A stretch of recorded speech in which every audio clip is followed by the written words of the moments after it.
L'université a 3 missions assignées, parmi lesquelles celle de résoudre les problèmes qui rencontre la société.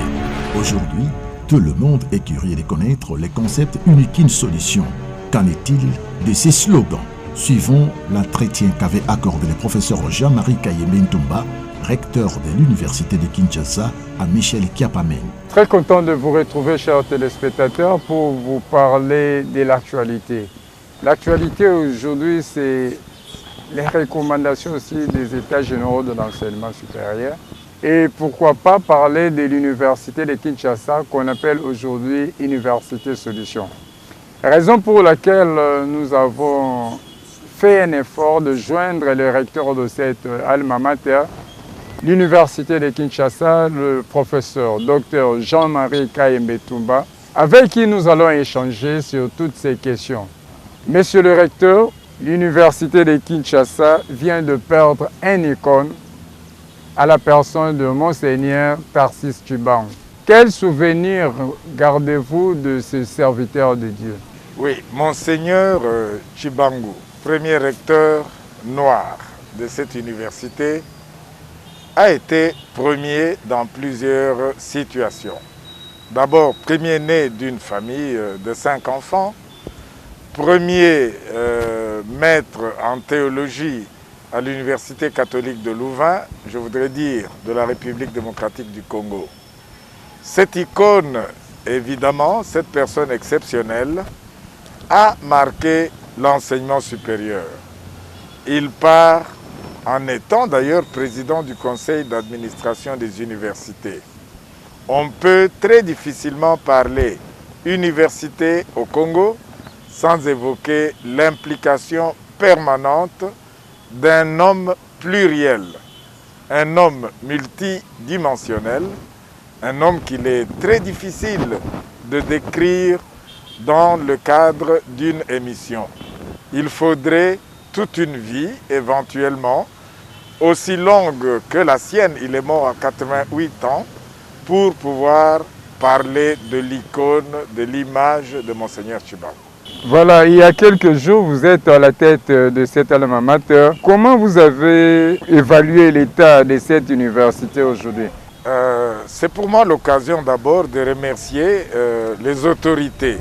En premier, son Excellence Monsieur le Ministre de l'Enseignement supérieur et universitaire, pour la confiance en nous placée. J'ai déjà eu l'occasion de diriger la faculté de médecine pendant quelques années. Et chaque fois que l'on a une petite parcelle de pouvoir, que l'on dirige un groupe d'hommes, que l'on dirige ses pairs, si ce n'est pas capitalisé en expérience, on n'aura absolument rien fait. Vous me parlez d'un constat, mais le constat s'agissant de l'université de Kinshasa est qu'elle fait face aujourd'hui à de multiples défis. Ces défis sont d'ordre de gouvernance. Et par la gouvernance, je vois la gouvernance académique, avec le retard dans certaines promotions. Je vois la gouvernance administrative, avec le vieillissement du corps administratif, et le fait de ne pas pouvoir disposer facilement des statistiques, faute de digitalisation, de numérisation de la gestion. Également, la gestion financière. Parce que diriger une institution comme celle-ci suppose disposer de fonds. Voilà notre rêve d'une université créatrice en elle-même aussi des richesses, en capitalisant toute la matière grise que l'on peut avoir. 12 facultés, ça fait multiplier par 12 les potentialités génératrices de richesses capables de transformer réellement la cité. Cette université, à ce jour, n'est même pas classée parmi les 200 universités africaines. Devons-nous en être fiers? Non. Comme un seul homme, toute la communauté universitaire a pris conscience de cela et nous sommes en train de nous battre. On ne saura jamais le faire seul parce qu'on n'est pas de génie seul, mais en groupe, dans la communauté, on peut s'approcher du génie créateur, du génie qui peut transformer. Nous trouvons énormément de défis. Mais ces défis, comme je vous ai dit, de 3 ordres, c'est aussi et d'abord la transformation de l'homme. Mettre l'étudiant, cela est dans notre plan stratégique, au centre même du développement de cette université, au centre même du développement durable de la nation, mais ce développement sera visible d'abord quand nous aurons transformé Kindele, Banzalemba, etc., les cités qui nous entourent. C'est en cela que nous aurons montré nos capacités dans le génie créateur. Très convaincu parce que nous avions accompagné plusieurs années, nous avons observé, et parce que nous sommes témoins de la bibliothèque virtuelle, nous sommes témoins de cours à distance et nous sommes convaincus que demain, l'université de Kinshasa sera classée parmi tant d'autres universités, même au niveau de l'Afrique, pourquoi pas au niveau du monde. Alors, monsieur le recteur, la question que nous voulons poser, comment comptez-vous réellement mettre en musique les 3 missions de l'université, à savoir l'enseignement de qualité, la recherche et surtout rendre service à la population? Nous allons donc tenter d'y aller de manière systématisée. S'agissant de l'enseignement, la transmission de compétences, de connaissances, aujourd'hui la tutelle, le ministre de l'Enseignement supérieur, après avoir organisé les états généraux de l'enseignement à Lubumbashi, c'était en septembre dernier, nous a dit que notre avis n'était plus entendu ni attendu sur la question. Nous devons absolument basculer, et nous en sommes déjà à ce stade-là, dans le système LMD. Je dois ici avouer que dans notre université, il y a des facultés qui étaient déjà dans l'apprentissage du LMD. Il y en a qui s'y sont préparés, telles que les choses doivent se faire, à partir de la théorisation jusqu'à la mise en œuvre réelle de curricula de formation. J'en veux pour preuve de citer la faculté de médecine. Je suis sûr, l'ayant dirigée, que cette faculté est prête à affronter les défis du LMD. Ils sont énormes. Nous devons, cette nouvelle année, absolument commencer par l'instauration, l'implantation du système LMD. Qu'on s'entende très bien là-dessus. Ce n'est pas quelque chose d'extraordinaire. J'étais tenté de dire chinoiserie, mais nos bonnes relations actuellement avec la Chine nous empêchent de dire ce qui est compliqué comme étant chinois, dire ce qui est impossible comme étant congolais. Rien d'impossible. Nous sommes convaincus que le système LMD, c'est une dynamique. Et que cette dynamique, qui permet d'enseigner autrement, en utilisant davantage les outils modernes de communication, vous avez cité la bibliothèque virtuelle, qui a cessé d'être virtuelle et qui est réelle à la faculté de médecine. Cet exemple devra être dupliqué absolument dans d'autres facultés. Nous avons une faculté de polytechnique avec des génies dans divers domaines. Et puisque nous voulons que l'étudiant soit au centre de nos préoccupations, que l'étudiant soit l'acteur principal, et le LMD est en cela également innovateur, nous avons approché la coordination estudiantine et les différentes facultés en leur disant « Vous êtes la jeunesse, la crème de demain. Vous avez certainement des projets. Nous avons peut-être jusqu'à ce jour péché en ne vous tendant pas une oreille attentionnée. Vous avez là cette oreille attentionnée. Nous ne croyions pas si bien dire.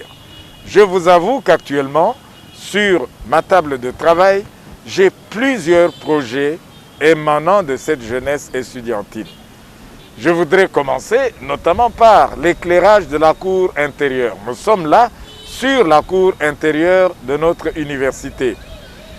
L'éclairage a été l'œuvre du début à la fin de nos étudiants de Polytechnique qui, dans leur laboratoire, ont étudié la résistance que devaient avoir les poteaux à même de supporter les lampes voltaïques qui aujourd'hui arborent toute la face intérieure. Ils nous ont dit un jour que la lumière soit, et la lumière fut, initiative étudiante. Je vais citer un deuxième, c'est celui de la faculté des sciences environnementales. Sur l'université, plusieurs têtes d'érosion. Avant de devoir tendre la main absolument à l'administration, en commençant par celle de la commune, nous venons d'établir un partenariat réel avec la commune de Lemba qui nous abrite. Nous irons voir la tutelle au niveau du gouvernement provincial, mais également au niveau du gouvernement national, pour leur dire que nous avons, nous, une solution. Uniquine Solutions trouve les moyens éventuellement d'aborder une lutte biologique anti-érosive. Nous avons commencé à en bloquer certains. Je vous invite à visiter le centre neuropsychopathologique. Et nous avons réussi à protéger un bâtiment, c'est celui de la pédopsychiatrie, menacé par les orages. La lutte biologique anti-érosive, utilisant des moyens tous de chez nous, des moyens tous pratiquement proches de la nature, nous a permis de protéger cette bâtisse. Excellence, Monsieur le gouverneur de la ville, Monsieur le ministre de la Communication et Médias, vous êtes parmi les premiers invités à voir ce que le génie estudiantin a pu faire dans la lutte anti-érosive à l'université. Oui, nous allons certainement vous contacter. Son Excellence, Monsieur le Premier ministre, ne sera pas mis à côté, accompagné par notre dynamique ministre de l'Enseignement supérieur et universitaire. Nous allons apporter ce cahier de compétences. Donnez-nous la ville, donnez-nous le reste de la République pour y implanter cette compétence universitaire de chez nous qui n'a pas forcément besoin de très grands moyens. Mais même ces projets-là ont besoin, pour être soutenus, d'un accompagnement financier dont ne dispose pas toujours facilement l'université. Là, j'ai parlé du volet enseignement. Le volet recherche. Nous sommes aujourd'hui en de plein pied, dans la rénovation même de la gestion universitaire. Les États généraux de l'enseignement supérieur ont montré l'importance de la recherche, qui, elle, doit également pour la transformation de la cité. Voilà donc la recherche entre la mission d'enseignement et la mission de service rendu à la communauté. L'Université de Kinshasa est pionnière là-dedans dans le développement du secrétariat général à la recherche. La recherche devra refonder notre école doctorale, recenser, redynamiser et leur donner une gestion différente de tous nos centres de recherche. Nous n'oublions pas dans tout cela l'évaluation et le suivi. Tous les centres de recherche seront compétitifs, devront au bout de 6 mois ou 12 mois montrer ce qu'ils ont pu faire en termes de résultats obtenus. Ça voudrait dire en nombre de papiers publiés dans des revues à impact factor. Nous voulons développer davantage dans notre université des revues scientifiques à renommée internationale pour notre visibilité. Ils seront aussi jugés sur leur capacité à créer des richesses. Voilà comment cette université pourra créer des richesses qui vont aider à réinvestir davantage dans la recherche et développer davantage aussi la cité autour de nous, mais également toute la communauté qui nous entoure. Nous venions de visiter les 400 hectares dont dispose l'université Andjili Brasserie. Mais c'est une mine d'or sur laquelle depuis longtemps cette université est assise. Nous avons la volonté réelle de rentabiliser cet espace en termes d'activité piscicole, en termes d'activité agricole. Les travaux pratiques de nos étudiants de médecine vétérinaire, de sciences et de polytechnique, etc. vont cesser d'être un ramassis ou une répétition de ce que d'autres ont publié, mais ces travaux pratiques déjà dès la 3e année devront porter sur qu'est-ce que l'étudiant est capable de faire pour transformer déjà nos 411 hectares et les rendre un espace réellement utilisable et générateur de richesses. L'université est prête et nous sentons un engouement important de la part de toutes les facultés pour transformer réellement la cité. Laissez-nous jouer notre rôle de concepteurs de stratégies qui devront être présentées aux décideurs. Voilà, l'université Unikine Solutions est prête quant à ce. Donc nous reviendrons un peu sur ces concepts Unikine Solutions. Nous voulons savoir un peu si vous pouvez nous parler en très peu de mots sur les recommandations des États généraux de l'enseignement. Ça peut nous aider encore. Quelques grandes lignes. Les États généraux ont été un passage à sac pratiquement du système de l'enseignement chez nous. Constat amer à l'heure actuelle que l'on manque finalement de statistiques. Vous imaginez que pouvons-nous dire qu'allons-nous léguer aux générations futures?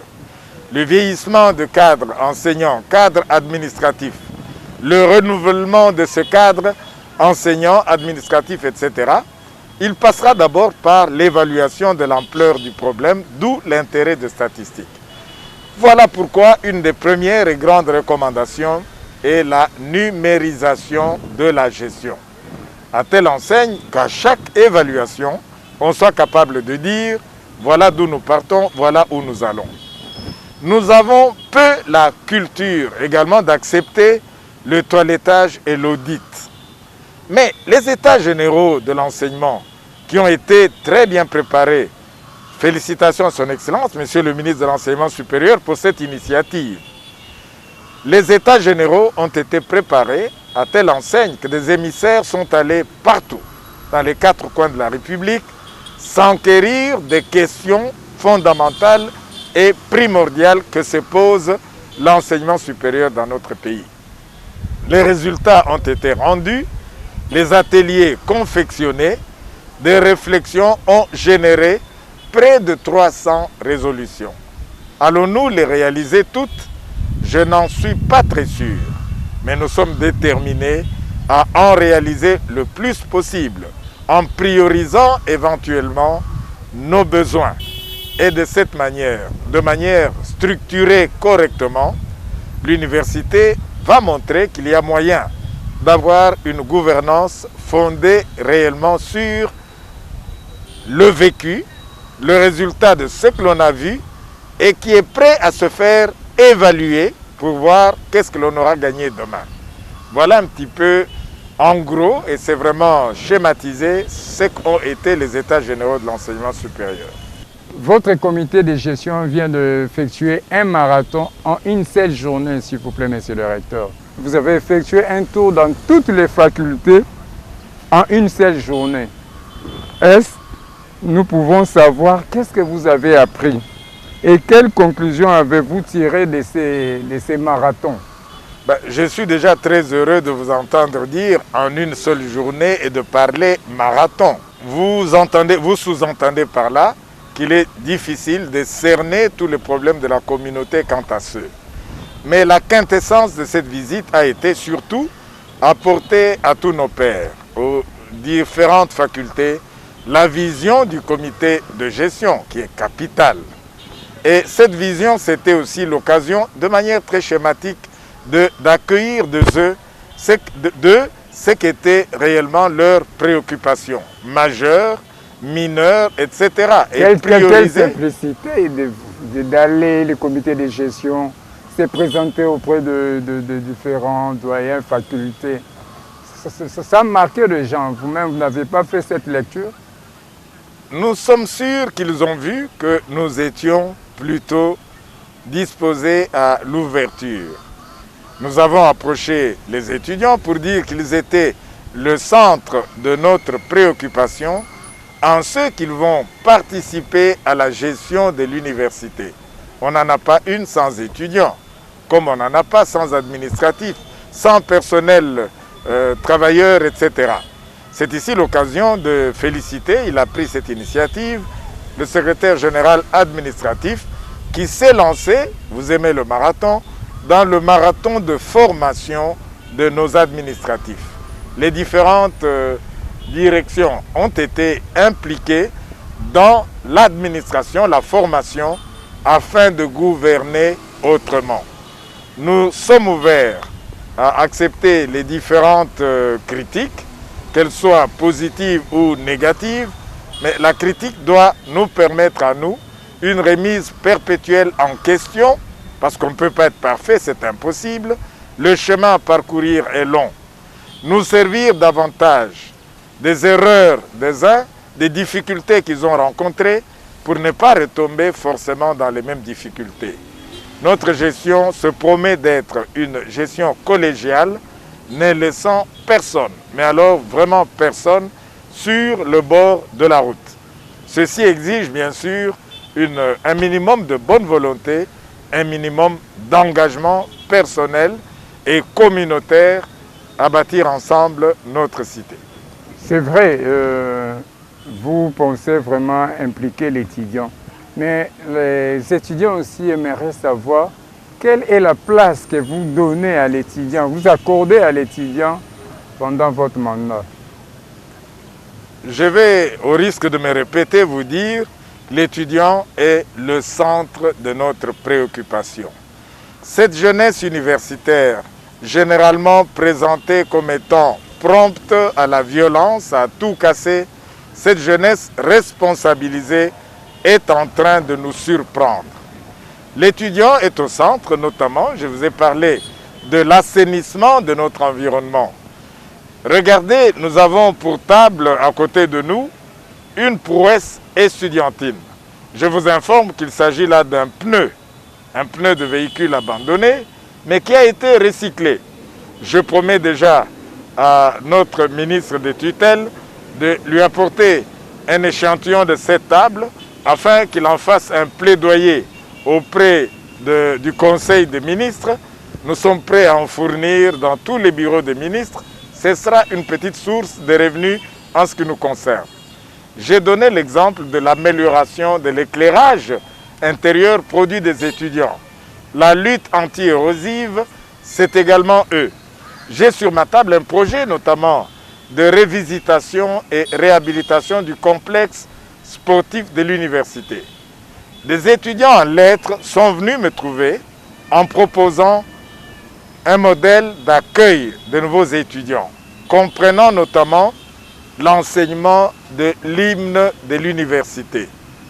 L'étudiant qui apprend, qui étudie son hymne, appartient réellement à cette communauté. La discussion concernant les frais scolaires, les frais estudiantins, les frais d'études à l'université, la discussion a été faite avec un échantillon le plus large possible des étudiants afin de les impliquer dans les décisions qui devront être présentées aux décideurs. Nous pensons qu'il est important. Quelqu'un en Inde, il me semble que c'était Gandhi, a dit « Oui, d'accord avec m'accompagner pour mon développement, mais en dépit de ce que vous faites pour mon développement, si vous le faites sans moi, vous le faites contre moi. » Vous comprenez qu'en ce moment-là, l'étudiant pour lequel nous nous engageons tous à évoluer doit être et est la préoccupation centrale de notre mandat.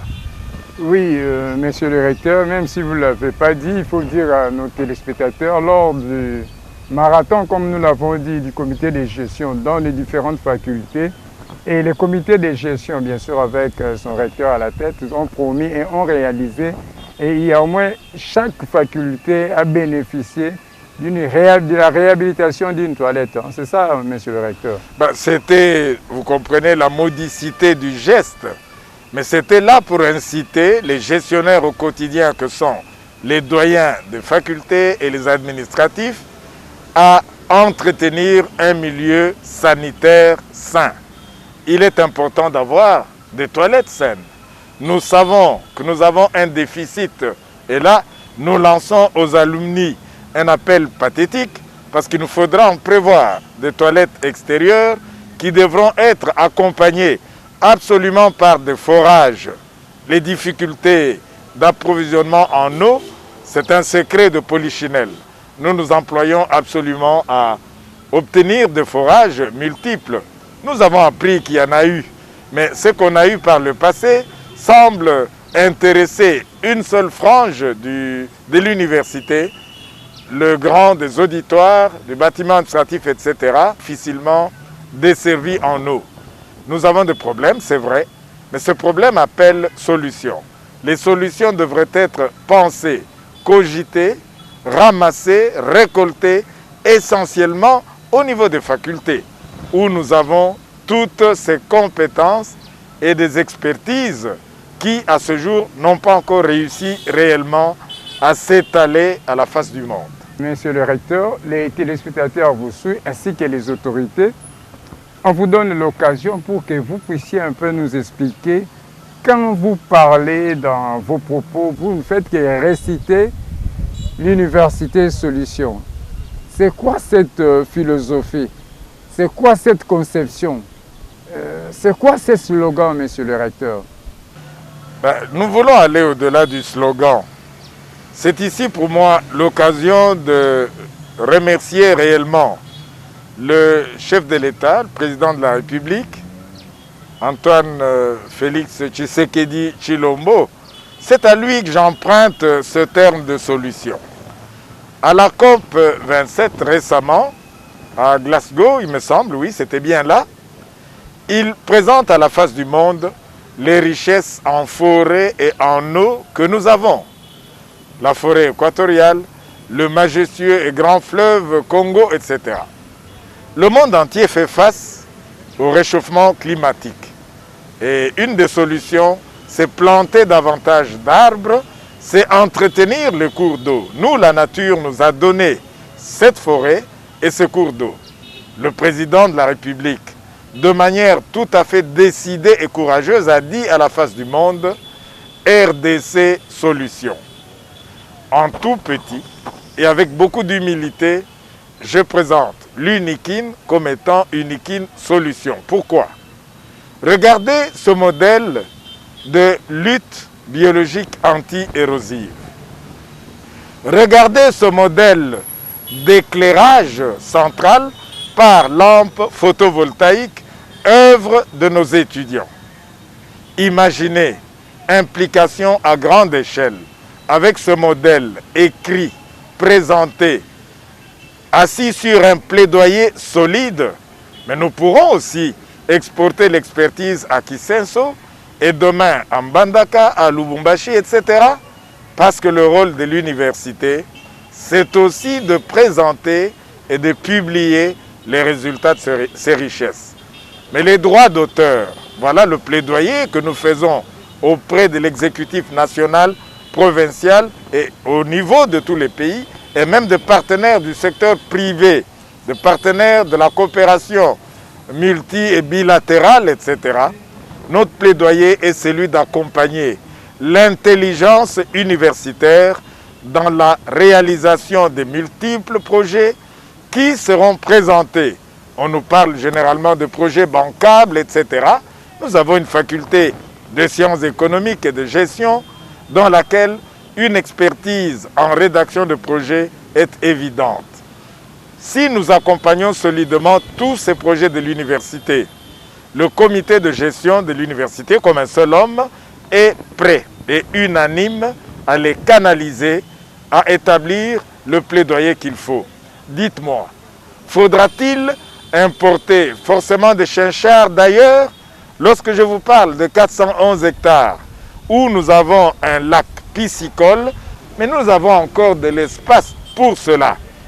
Et nos experts de zootechnie, nos experts d'agro-vétérinaire sont à même de développer des incubateurs où au lieu de produire 10, on peut produire 10 exposant 6 petits à levain, etc. Vous voyez que je commence même à m'habituer au langage des zootechniciens.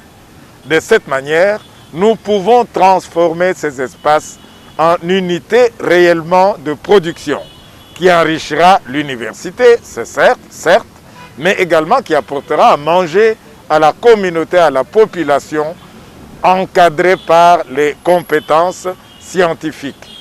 Vous voyez le contenu de mon terme Unikin Solution. je voudrais bien, étant congolais et nationaliste, que nous puissions dire issue, solution. Parce que nous n'excluons aucun acteur de l'université, de l'enseignement supérieur qui peut apporter sa compétence dans le domaine. Je voudrais, sur ce point, insister sur notre appel au réseautage de compétences au niveau de l'université. Nous avons des instituts supérieurs techniques, notamment l'Institut supérieur de techniques appliquées de l'ISTA, où des compétences évidentes mises en commun avec la grande faculté, la grande école de polytechnique de l'UNIKIN, elle est capable de nous fournir des solutions à beaucoup de problèmes pour lesquels aujourd'hui nous recourons toujours à la manne extérieure sans avoir décrypté toutes les potentialités que nous avons au niveau interne. Monsieur le recteur, toutes les couches de la population vous suivent. Votre mot de la fin pour aujourd'hui. Notre mot de la fin est de dire que l'université, c'est l'affaire de l'univers, c'est l'affaire de tout le monde. Les parents, les voisins, ceux qui n'y sont pas aujourd'hui attendent beaucoup de l'université. Comme on dit, le poisson, quand il pourrit, c'est à partir de la tête qu'il le fait. Nous voulons vraiment prendre notre place de tête, c'est-à-dire concepteurs de stratégies qui sont présentées, coulées, sous des formes consommables de manière évidente, avec argumentation, appuyant cela auprès des décideurs. Nous voulons être cette université qui crée d'abord des richesses pour sa propre transformation, afin réellement de transformer la cité. Nous voulons que notre université transforme d'abord la cité qui nous environne pour nous rendre crédibles au niveau de toute la communauté. C'est une des raisons pour lesquelles nous avons une place particulière accordée au pouvoir coutumier. Nous avons accueilli le pouvoir coutumier dans Kinshasa pour qu'avec eux, à partir d'eux, nous puissions écouter, apprendre pour développer notre espace. Laissez-nous jouer notre rôle et nous sollicitons en cela l'accompagnement de toute la communauté. Voilà, nous sommes arrivés à la fin de cette émission. Un grand merci à M. le recteur pour sa disponibilité. Merci à toute son équipe, pourquoi pas aux membres du comité de gestion. Merci aussi à vous, chers téléspectateurs.